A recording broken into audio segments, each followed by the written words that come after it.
18 জানুৱাৰী দাদানবৰ anniversary, 19 জানুৱাৰী আমাৰ মাৰ birthday. কিন্তু প্ৰতি বছৰে মাৰ বাৰ্থডে দিনা মানে 19 তাৰিখে চেলিব্ৰেট কৰা হয়। মোৰ ফেভৰেট পাৰ্চনসকলৰ ডাঙৰ দিনকেইটাৰ চেলিব্ৰেশ্যন মোৰ কাৰণে কিমান ইম্পৰ্টেণ্ট আৰু কিমান আশাৰে বাট চাই থাকোঁ এই দিনটোৰ বাবে। এই বছৰো আমি বহুত ফূৰ্তি আৰু উলহ মালহেৰে পালন কৰিলোঁ এই দিনটো। বাহিৰা মানুহ কিন্তু এজনো অহা নাছিল, আমি ঘৰৰ মাজতে ফূৰ্তি কৰিলোঁ। মুকেশ মামা, দাদা, নবৌ আৰু মাৰ এক্টিঙে আমাক ইমান হহুৱালে।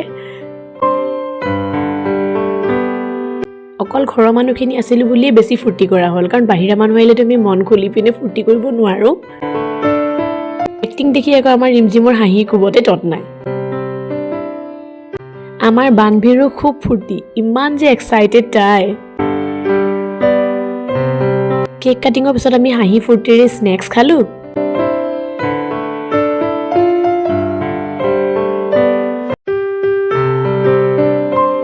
হাঁহি ধেমালিকে গধূলিটো কেনেকৈ পাৰ হৈ গ'ল আমি গমেই নাপালোঁ।